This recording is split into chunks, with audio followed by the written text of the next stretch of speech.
মৌলভীবাজারের শমশেরনগরে নার্সারি ব্যবসা ও বড়ই চাষ করে এলাকায় বাজিমাত করেছেন আজাদুর রহমান। তার নার্সারিতে রয়েছে দেশি বিদেশি ফল ফুলের নানা জাতের চারা এবং বাগানে আছে সুস্বাদু কাশ্মীরি আপেল, কুল, বাউকুল, জাম্বুকুল এবং ঢাকা 90 কুল। বসুন্ধরা ডায়াপেন্ট এখন আরো উন্নত। এই হট এয়ার থ্রো টপশিট দ্রুত শোষণ করে সোনামণিকে দেয় কোমল অনুভূতি।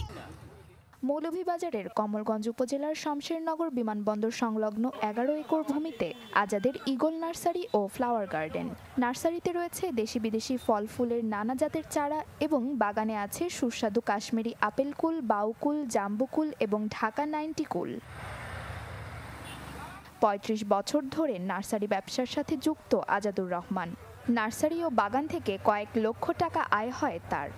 আমাদের এখানে দেশি বিদেশি এবং বিলুপ্তপ্রায় ফল এবং ফুলের চারা পাওয়া যায় এবং আমরা বিভিন্ন ধরনের ফলের চারা বিক্রি করে থাকি এবং সিজনাল ফল বিক্রি করে থাকি। আমরা বছরে প্রায় যেমন ধরেন 8 থেকে 10 লক্ষ টাকার বড়ই বিক্রি করতে পারি।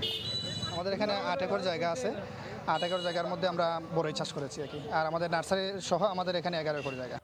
নার্সারি থেকে চারা সংগ্রহ ও বাগানের বড়ই নিতে প্রতিদিন দর্শনার্থীদের ভিড় লেগেই থাকে। এখানে আমরা সাধারণত ফুল গাছ কিনতে আসছি, তাছাড়া একদিন এসে এত সুন্দর ফুল গাছ দেখে ভাবলাম একটু বসন্তের ফটোশুট করি। বড়ই খাওয়ার জন্য এখানে আসি এবং নিয়েও যাই।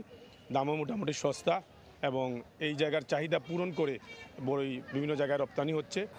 বর্তমানে ছাদ বাগান জনপ্রিয় হওয়ায় জমির পাশাপাশি ছাদ বাগানের জন্য অনেকে চারা নিতে আসেন। ফলে দিনে দিনে বৃদ্ধি পাচ্ছে আজাদুরের নার্সারি ব্যবসা। Desk report, channel 24।